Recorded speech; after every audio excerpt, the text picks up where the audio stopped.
Hi US, welcome to Manimanthan TV. మనతో CA హనుమాన్లు sir ఉన్నారు. సార్ని ఇన్సూరెన్స్ ఎన్ని రకాల ఇన్సూరెన్స్లు ఉంటాయి, అసలు ఇన్సూరెన్స్ ఎందుకు తీసుకోవాలి సార్ అడిగి తెలుసుకుందాం. Sir good morning. Sir good morning. Sir, insurance మెయిన్గా హెల్త్ ఇన్సూరెన్స్ కానివ్వండి, కార్ ఇన్సూరెన్స్ కానివ్వండి, మెనీ టైప్ ఆఫ్ ఇన్సూరెన్స్ అండి. సో మెయిన్గా హెల్త్ ఇన్సూరెన్స్ మీద పడితే ఇప్పుడు చాలా ప్రతి ఒక్కరికి అనారోగ్య సమస్యలు కానివ్వండి, సో తీసుకోవాలి అంటే ఎలాంటి అంటే కంపెనీస్ ఎలాంటి దేంట్లో తీసుకుంటే బెస్ట్, దేంట్లో మనకు రిటర్న్స్ వస్తాయి, క్లెయిమ్కి ఈజీ, ఏదైతే బెస్ట్ అంటారు సార్? ఇప్పుడు ఇన్సూరెన్స్ సెక్టర్ అంతా కూడా insurance regulatory authority, insurance regulatory development authority అని ఉంటుంది, IRDA. ఓకే. ఇప్పుడు ఫైనాన్స్ సెక్టర్ రిజర్వ్ బ్యాంక్ ఎట్లాగో ఇన్సూరెన్స్ సెక్టర్ మొత్తం IRDA గైడ్లైన్స్ ప్రకారమే ఈ ఇన్సూరెన్స్ కంపెనీస్ని పనిచేయాలి. ఓకే. అది LIC కావచ్చు, SBI ఇన్సూరెన్స్ కావచ్చు, HDFC, ఏదైనా ఏ ఇన్సూరెన్స్ కంపెనీ అయినా కానీ ఈ గైడ్లైన్స్ ప్రకారమే పనిచేయాలి. దానిలో insurance, general insurance, life insurance. Okay. Life insurance అంటే మనము లైఫ్ మీద అంటే మనము ఎండోమెంట్ పాలసీ, లైఫ్ పాలసీ అని ఉంటుంది.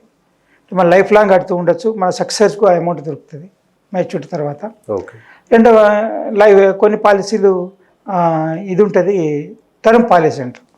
అంటే మనం ఒక 50 years ఏజ్, 60 years ఏజ్ వరకు కట్టడం, తర్వాత మానేస్తే తర్వాత మనకు ఒక ఏజ్, ఆ పీరియడ్ తర్వాత మనకు విత్ మెచ్యూరిటీ దీంతో వస్తాయి అన్నమాట. ఇంకా చాలా చేంజెస్ వచ్చినాయి, కొత్త కొత్త పాలసీస్ చాలా వచ్చినాయి. ఇప్పుడు కొత్తగా జనరల్ ఇన్సూరెన్స్ అనేసరికి health insurance, vehicle insurance, building insurance, fire insurance, accidental insurance, ఇవన్నీ జనరల్ ఇన్సూరెన్స్కి వస్తాయి. ఈ విధంగా ఈ ఇన్సూరెన్స్ ఎందుకంటే మనకు అన్ఎక్స్పెక్టెడ్గా ఏమైనా జరిగినా కానీ, యాక్సిడెంట్ జరిగినా కానీ, లేకపోతే ఆరోగ్యం చెడిపోయినా కానీ, లేకపోతే ఏదన్నా అనుకోని విపత్తు జరిగినా కానీ మనకు అవసరమైన ఆరోగ్యానికి అవసరమైన ఖర్చులు భరించే విధంగా హెల్త్ ఇన్సూరెన్స్ ఉండాలి. ఓకే. అయితే ఇంతకుముందు ఏం చేసేవాళ్ళంటే ఇన్సూరెన్స్ కంపెనీ చాలా వరకు కూడా మీరు అక్కడ పేమెంట్ చేయండి, తర్వాత మేము రీఎంబర్స్మెంట్ చేస్తామని చెప్పి అనేవాళ్ళు. ఇప్పుడు క్యాష్లెస్ స్కీమ్స్ వచ్చినాయి చాలా వరకు. ఈ క్యాష్లెస్ స్కీమ్స్ అంటే వాళ్ళు ఇన్సూరెన్స్ కంపెనీ ఈ హాస్పిటల్స్లో మీరు క్యాష్లెస్ చేసుకోవచ్చు. అంటే మీరు జాయిన్ కాగానే వాళ్ళకు ఇన్సూరెన్స్ ప్రతి హాస్పిటల్లో, ఈవెన్ చిన్న ప్లేసెస్లో కూడా హాస్పిటల్లో ఇన్సూరెన్స్ సెక్షన్ ఉంటుంది. ఇన్సూరెన్స్ మనం డీటెయిల్స్ ఇచ్చామంటే వాళ్ళు అప్రూవల్ తీసుకుంటారు అక్కడ నుంచి. ఇన్సూరెన్స్ కంపెనీ తీసుకొని 24 hours పనిచేస్తాయి అవి insurance call centres. Okay. Insurance approval లాగానే వీళ్ళు అడ్మిట్ చేసుకోవడము, తర్వాత ప్రాసెస్ చేయడం జరుగుతుంది. ఈ ఎమర్జెన్సీ కేసులు ఉన్నాయనుకోండి, అంటే సపోజ్ అయినా ఎక్స్ట్రీమ్ ఎమర్జెన్సీ కేసు, అలాంటి వాటికి కూడా హాస్పిటల్స్లో చాలా వరకు ఇన్సూరెన్స్ కవరేజ్ ఉంటుంది, అదేం సమస్య లేదు. క్యాష్లెస్ స్కీమ్లో ఇవన్నీ నడుస్తాయి అన్నమాట. కాబట్టి ఇంతకుముందు ఒక 5 సంవత్సరాల క్రితంకి ఇప్పటికి చాలా చేంజ్ వచ్చింది. ఇన్సూరెన్స్ కూడా చాలా యాక్టివ్ అయిపోయింది. చాలామంది ఇన్సూరెన్స్ కవరేజ్, ఇంతకుముందు ఇన్సూరెన్స్ కవరేజ్ అనేది, హెల్త్ ఇన్సూరెన్స్ కవరేజ్ అనేది 30-40% కంటే 1/3 కంటే ఎక్కువ ఉండకపోతుండే. Now it is reach 70%, 2/3 cover అయిపోతుంది ఇన్సూరెన్స్ కవరేజ్. ఓకే. కాబట్టి దాని కొరకు ఇన్సూరెన్స్ కంపెనీస్ కొన్ని కండిషన్స్ పెడతాయి. హాస్పిటల్ లిస్ట్ ఈ విధంగా ఉండాలి, దాని యొక్క ఫెసిలిటీస్ ఈ విధంగా ఉండాలి, దాని యొక్క ఏమేమి ఉండాలి అని చెప్పిన అవన్నీ దాని ప్రకారం ఉన్న వాటికే ఇన్సూరెన్స్ కవరేజ్ ఇస్తాయి, రికగ్నైజ్ చేస్తాయి ఇన్సూరెన్స్ కంపెనీస్. ఓకే. రికగ్నైజ్ చేసిన కంపెనీస్లో మనం ఇన్సూరెన్స్ తీసుకొని ట్రీట్మెంట్ తీసుకోవచ్చు. సార్, ఇప్పుడు చాలా కంపెనీస్, ప్రైవేట్ కంపెనీస్ కానివ్వండి, ఒకవేళ హాస్పిటల్ అడ్మిట్ అయినా కూడా క్యాష్లెస్ అని చెప్పేసి కార్డు చూపిస్తే అయిపోతుంది. అది ఎంతవరకు సాధ్యమవుతుంది? అది చాలా వరకు చేస్తున్న కంపెనీస్, అవి ప్రతి కంపెనీ కూడా క్యాష్లెస్ సెక్షనే ఎక్కువ ప్రిఫర్ చేస్తున్నారు. ఎందుకంటే పోయేటప్పుడు డబ్బు ఉంటుంది, చేతిలో ఎవరి దగ్గర ఉండదు కదా, ఉండకపోవచ్చు కూడా. క్యాష్లెస్ దానికి ఇచ్చేసి తర్వాత రీఎంబర్స్మెంట్ ఇచ్చేసుకుని చాలా క్యాష్లెస్ నడుస్తుంది ఇప్పుడు. ఇంతకుముందు చెప్పినట్టుగా మీరు పేమెంట్ చేసుకొని ఖర్చు పెట్టండి, తర్వాత రీఎంబర్స్మెంట్ చేస్తామనే వాళ్ళు. ఈ 4 yearsలో చాలా చేంజ్ వచ్చింది. ఇప్పుడైతే ఇంకా చాలా ఫాస్ట్ అయింది. కాబట్టి ఎట్టి పరిస్థితుల్లో కూడా మనకు ఇన్సూరెన్స్ అనేది, హెల్త్ ఇన్సూరెన్స్ అనేది క్యాష్లెస్గానే జరుగుతుంది ఎక్కువగా. ఓకే. ఇంకోటి ఏంటంటే సీనియర్ సిటిజన్స్ 60 ఏళ్ళ దాటినాక ఇన్సూరెన్స్ పాలసీ ఉండేది కాదు ఇంతకుముందు. ఓకే. ఇప్పుడు మొన్న కొత్త అమెండ్మెంట్ కేంద్ర ప్రభుత్వం తీసుకొచ్చిన 2 నెలల క్రితము. దాని ప్రకారం ఈవెన్ ఆఫ్టర్ 70 years ఆల్సో మీరు are eligible for insurance coverage. అంటే గవర్నమెంట్ రీఎంబర్స్మెంట్ ఇస్తుంది 5 lakhs వరకు. అదే మాదిరిగా ఇన్సూరెన్స్ పాలసీ కూడా ఇన్సూరెన్స్ కంపెనీస్ ఇవ్వచ్చు అని పర్మిషన్ ఇవ్వడం జరిగేది ఇన్సూరెన్స్ కంపెనీ. అయితే ప్రీమియం పెరగవచ్చు, కానీ ఇన్సూరెన్స్ కవరేజ్ మాత్రం ఉంటుంది. కాబట్టి ఇప్పుడు లైఫ్ లాంగ్ కవర్ ఇచ్చే విధంగా కూడా సెంట్రల్ గవర్నమెంట్ ఇన్సూరెన్స్ కంపెనీస్కి పర్మిషన్ ఇచ్చింది. మరి అది ఇన్సూరెన్స్ కంపెనీ డెసిషన్ అనమాట. కొన్ని కంపెనీస్ ఇవ్వచ్చు, కొన్ని కంపెనీస్ ఇవ్వకపోవచ్చు, అది వాళ్ళ డెసిషన్ అనమాట. కాబట్టి మనం ఏం చేయాలంటే ఇన్సూరెన్స్ కంపెనీ సెలెక్ట్ చేసుకునే ముందు ఏది ఎక్కువ కవరేజ్ ఇస్తుంది, క్యాష్లెస్ ఏది ఉంది, మళ్ళీ ఎక్కువ హాస్పిటల్ కవర్ చేసి ఏది ఉంది. ఇప్పుడు ఎందుకంటే మనం ఎక్కడో ఏదో ఫంక్షన్కో ఎక్కడికి దూరం వెళ్తుంటాము, రిమోట్ ప్లేస్లో ఏదో జరిగినప్పుడు అక్కడ క్యాష్లెస్ లేదనుకోండి, ప్రాబ్లం అవుతుంది. కాబట్టి క్యాష్లెస్ ఉన్న కంపెనీస్కే, క్యాష్లెస్ ఎక్కువగా ఇచ్చే కంపెనీస్కే ప్రిఫర్ చేస్తే బాగుంటుంది ఇన్సూరెన్స్ తీసుకునే విషయంలో. ఇంకోటి ఇంతకుముందు చెప్పినట్టుగా యాక్సిడెంట్ కానీ ఇలాంటి వాటికి కూడా అలాంటివన్నీ క్యాష్లెస్ ఉంటేనే బాగుంటుంది. నా ప్రిఫరెన్స్ ఏంటంటే క్యాష్లెస్సే తీసుకోండి పాలసీ, ఎక్కువ కవరేజ్ తీసుకోండి. యంగ్ ఏజ్ ఉన్నది అనుకోండి, యంగ్ ఏజ్లో పాలసీ తీసుకుంటే మనకు ఎక్కువ కవరేజ్ వస్తుంది, ఓకే, ప్రీమియం తక్కువ ఉంటుంది. మళ్ళీ టాప్అప్ పాలసీ తీసుకోవచ్చు. టాప్అప్ పాలసీ అంటే base policy plus top-up policy. ఆ టాప్అప్ పాలసీ మీద కూడా ప్రీమియం తక్కువ ఉంటుంది దాంట్లో, కానీ ఈ బేస్ పాలసీ అయిపోయినా కానీ ప్రీమియం టాప్అప్ పాలసీ కవర్ అవుతుంది. ఈ విధంగా టాప్అప్ పాలసీ కూడా తీసుకోవచ్చు. కానీ ఇన్సూరెన్స్ మాత్రం ఒక కంపెనీ నుంచి తీసుకున్నప్పుడు ఇంకో కంపెనీ తీసుకోరాదు ప్రీమియం క్లెయిమ్.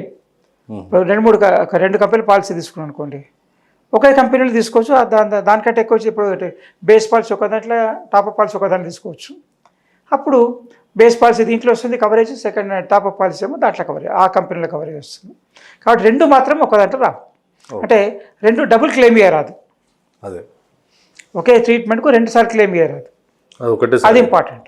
సార్ ఇప్పుడు మినిమం బేసిక్ టాప్అప్ కానివ్వండి, ఇన్సూరెన్స్ కానివ్వండి తీసుకోవాలంటే ఎంత అమౌంట్, అంటే ఒక సామాన్యుడు కట్టాలంటే ఎంత అమౌంట్ నుంచి స్టార్ట్? ఇన్సూరెన్స్ కవరేజ్ మీదకి వెళ్ళి ఉంటుంది. మనం ఇప్పుడు 1,00,000 కవరేజ్ చేయాలనుకుంటే ప్రీమియం తక్కువ ఉంటుంది, 2,00,000 కవరేజ్ తక్కువ ఉంటుంది, 5,00,000 కవరేజ్ అంటే ఎక్కువ ఉంటుంది. అదే మాదిరిగా ఏజ్ ప్రకారం ఏజ్ మీద ఆధారపడి ఉంటుంది. ఇంకో థర్డ్ విషయం ఏంటంటే ఆల్రెడీ ఎగ్జిస్టింగ్ డిసీజెస్ ఏమున్నాయి, అంటే బీపీ కానీ, డయాబెటిక్ కానీ, వేరే ప్రాబ్లమ్స్ ఏమున్నాయి. కొన్నిటికి ప్రోహిబిటెడ్, అంటే క్రానిక్ డిసీజ్ ఉంటే పాలసీ రాదు, ఒక వచ్చిన ప్రీమియం చాలా ఎక్కువ ఉంటుంది. ఓకే, ఇవన్నీ ఉంటాయి అన్నమాట. అవన్నీ చూసిన తర్వాతనే పాలసీ ఎప్పుడు అవుతుంది. కొన్ని కంపెనీస్ ఏం చేస్తాయంటే ఈ యొక్క కొన్ని స్పెసిఫిక్ డిసీజెస్ని 1 year తర్వాత కొన్ని కవర్ అవుతాయి, 2 years తర్వాత కొన్ని కవర్ అవుతాయి, 3 years తర్వాత కొన్ని కవర్ అవుతాయి, ఇట్లా పెడతాయి అన్నమాట. ఓకే, అన్నీ స్టార్టింగ్లో కవర్ కావు. అదే అంటే 3 years వరకు ఏదైనా ఉన్నా కానీ మన పర్సనల్ పెట్టుకోవాల్సి వస్తుంది. ఆ పైన అలాంటి ఆరోగ్య కారణాలు ఉంటే అప్పుడు insurance coverage 3rd year 4th year cover అవుతాయి అన్నమాట. ఓకే, ఇవన్నీ మళ్ళీ తర్వాత ప్రతి ఇన్సూరెన్స్ కంపెనీ కూడా ఇన్సూరెన్స్ హెల్త్ పాలసీ ఇచ్చే ముందు హెల్త్ చెకప్ చేస్తాను. ఓకే, వాళ్ళ డయాగ్నోస్ సెంటర్లో హెల్త్ చెకప్ చేసి ఆ రిపోర్ట్ తీసుకున్న తర్వాతనే ఆ ఇన్సూరెన్స్ పాలసీ ఇస్తాయి. అంతేగాని ఎవరంటే ఎప్పుడంటే అప్పుడు ఇవ్వడానికి ఉండదు. ఇది చాలా ఇంపార్టెంట్. అది ఒకవేళ అది అక్కడ రిజెక్ట్ అయిందనుకోండి, మీరు ఎంత ఇస్తారో కానీ ఇక్కడ ప్రీమియం పాలసీ దొరకదు. ఆ డయాగ్నోస్ సెంటర్లో వాళ్ళకు ఏదైతే వాళ్ళ నోటిఫైడ్ ఉంటాయి, వాళ్ళు అంటే ఫ్రాంచైజీ ఉన్నాయి కానీ, లేకపోతే వాళ్ళతో అటాచ్ ఉన్న డయాగ్నోస్ సెంటర్స్తోనే వాళ్ళు రిపోర్ట్ తెప్పించుకొని వాళ్ళు అప్పుడు పాలసీ ఇవ్వాలా వద్దని డిసైడ్ చేసిన తర్వాత ఇస్తారు, లేకపోతే లేదు పాలసీ, అట్లా ఉంటుంది అనమాట. Right sir. ఇప్పుడు అదర్ దాన్ హెల్త్ కానివ్వండి, ఇంకా బైక్ పాలసీ అంటే ఇన్సూరెన్స్ కానివ్వండి, అది ఎంతవరకు కవరేజ్ ఉంటుంది సార్? అది మ్యాక్సిమం కవరేజ్ అంటే దానికి యాక్సిడెంట్ కానీ, డ్యామేజ్ కానీ అయినప్పుడు పర్సంటేజ్ ఉంటుంది. తర్వాత ఎక్కువ డ్యామేజ్ అయినప్పుడు పర్సంటేజ్ ఉంటుంది. కంప్లీట్ కాలిపోయింది అనుకోండి, అప్పుడు ఒక విధంగా ఉంటుంది. సపోజ్ రోడ్డు మీద ఒక వెహికల్ కాలిపోయింది అనుకోండి, దాని కవరేజ్ వేరు ఉంటుంది. డ్యామేజ్ అయింది, స్క్రాచ్ వచ్చింది, ఇది మన దీనికి డివైడర్ తగిలి ఇదైంది అనుకోండి, అప్పుడు కవరేజ్ వేరు ఉంటుంది.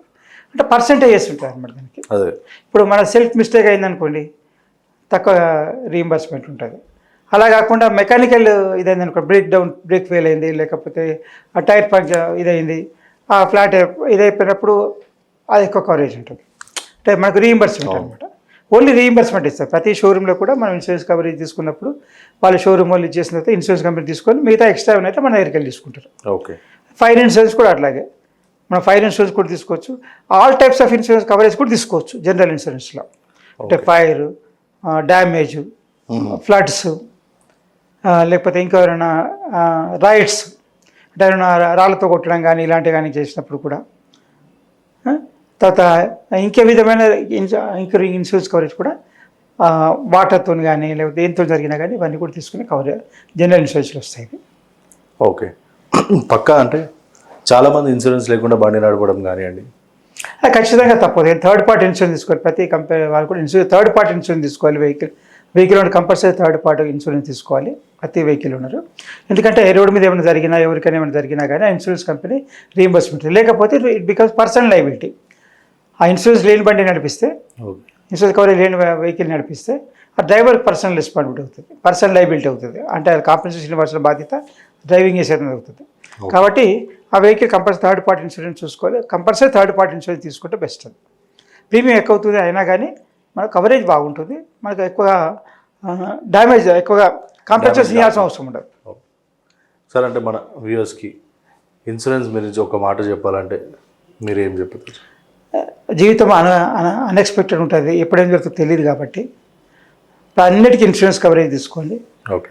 Life insurance, health insurance, fire insurance, general insurance అన్నీ తీసుకోండి. ఎన్ని ఇస్తే అన్ని తీసుకోండి. ప్రీమియం ఎక్కువైనా పర్వాలేదు. ఇప్పుడు అవసరం లేకపోతుండొచ్చు. తర్వాత ఇప్పుడు కొన్నిసార్లు ఏమవుతుంటే 10 సంవత్సరాలు బట్టి కడుతున్నా ఏం కాదు. అదే అనవసరం కడుతున్నాం అనిపించి 11 సంవత్సరాలు మానేస్తారు పాలసీ. ఇది ప్రతి ప్రీమియం కూడా 1 ఇయరే ఉంటుంది. జనరల్ ఇన్సూరెన్స్ పాలసీ 1 ఇయరే ఉంటాయి. అది 1 ఇయర్ తర్వాత మళ్ళీ రెన్యువల్ చేసుకోవాలి. 11 సంవత్సరాలు ఏం కట్టలేదు అనుకోండి, అప్పుడు ఏం జరిగింది అనుకోండి, ఈ 10 సంవత్సరాలు కొట్టింది పోతే మన అప్పుడు డ్యామేజ్ లాస్ అవుతుంది. కాబట్టి కంటిన్యూస్గా తీసుకోండి. ప్రతి సంవత్సరం మీరు ఏ కంపెనీ తీసుకున్నా కానీ ఆ పాలసీ కంటిన్యూ చేస్తూ ఉండండి, రెన్యువల్ చేస్తూ ఉండండి. ఒకవేళ ప్రీమియం ఎక్కువైనా కానీ ఇది చేయకుండా, డిస్కంటిన్యూ చేయకుండా కంటిన్యూ చేస్తుండే పాలసీని. ఒకసారి నో క్లెయిమ్ బోనస్ ఇస్తాయి కొన్నిసార్లు. అంటే కొన్ని కంపెనీస్ నో క్లెయిమ్ బోనస్ ఇస్తాయి. ఇంతవరకు ఎప్పుడు క్లెయిమ్ చేయకపోతే 10%, 15% డిస్కౌంట్ ఇస్తారనమాట. ఓకే. అలాంటి వాటి కూడా జనరల్ ఇన్సూరెన్స్లో సాధ్యమవుతాయి. ఇక లైఫ్ ఇన్సూరెన్స్ చాలా వరకు ఏంటంటే ఇంచుమించు సేవింగ్ పాలసీస్ ఇవి. అంటే అసలు సేవింగ్ పాలసీస్ అంటే మనకు పొదుపు చేస్తూ అవసరమైనప్పుడు, ఎప్పుడైనా ఎనీథింగ్ మన చనిపోయినప్పుడు కానీ లేకపోతే ఏదైనా అయినప్పుడు వచ్చే సక్సెస్, అంటే కుటుంబ సభ్యుల కొరకు మన కట్టిన డబ్బు ప్లస్ బోనస్, అంటే దాన్ని ఇది అంటారు సరెండర్ వాల్యూ ఇచ్చి వాళ్ళకు ఇస్తారనమాట. లేదు మనకే పీరియడ్ అయిపోయిన తర్వాత మనమే ఉన్నాం అనుకుంటే మనకే ఇస్తారు పీరియడ్ అయిపోయిన తర్వాత విత్ అదంతా కంట్రిబ్యూషన్ కలిపి. కాబట్టి ఏ ఇన్సూరెన్స్ వచ్చినా కంటిన్యూ తీసుకోండి, కంపల్సరీ తీసుకోండి. ఎంత ఏజ్ వచ్చినా కానీ తీసుకోండి. ఆ ఏజ్ ఉన్న పేరెంట్స్ వాళ్ళకి ఏం దొరుకుతుంది అని చెప్పి అనుకోకండి. ఇప్పుడు కొత్తగా వచ్చిన రూల్స్ ప్రకారం ప్రతి వ్యక్తి కూడా 70 ఏళ్ళు దాటిపోయినా కానీ దే ఆర్ ఇన్సూరెన్స్కి ఎలిజిబుల్. అదే మాదిరిగా ఆయుష్మాన్ భారత్ కార్డు ఉంది. ప్రతి వ్యక్తి కూడా ఆయుష్మాన్ భారత్ కార్డు తీసుకోండి. ఇన్సూరెన్స్ కవరేజ్ ఉంటుంది, ప్లస్ ఇమీడియట్ అటెన్షన్ ఉంటుంది హాస్పిటల్స్లో. కాబట్టి ఆయుష్మాన్ భారత్ కార్డు అనేది కంపల్సరీ తీసుకుంటే అదొక ఎమర్జెన్సీ ప్రొటెక్షన్. అది ప్లస్ ఇన్సూరెన్స్ కవరేజ్. అంటే ఇన్సూరెన్స్ రెండు రావు, ఏదో ఒకటి వస్తుంది. కానీ ఆయుష్మాన్ భారత్ కార్డు తోటి ఆ లింక్ డీటెయిల్స్ అన్నీ ఉంటాయి కాబట్టి తొందర అయిపోతుంది. ఆయుష్మాన్ భారత్ కార్డు ఏంటంటే మన హెల్త్ డీటెయిల్స్ ఉంటాయి దాంట్లో. మన బ్లడ్ గురించి, ప్రీవియస్ హిస్టరీ గురించి, మన ఇంతకుముందు ఏం ట్రీట్మెంట్ తీసుకున్నాము, ఇంతకుముందు మన శరీరంలో ఏమేమి జరిగినాయి కూడా ఉంటాయి. కాబట్టి ఆయుష్మాన్ భారత్ తీసుకోండి, ప్లస్ ఇన్సూరెన్స్ కవరేజ్ అన్ని తీసుకుంటే మనకు ప్రొటెక్షన్ ఉంటుంది. ఈ కెనాట్స్ 100% ఉండకపోయినా కానీ 60-70% మనకు కవర్ చేస్తుంది.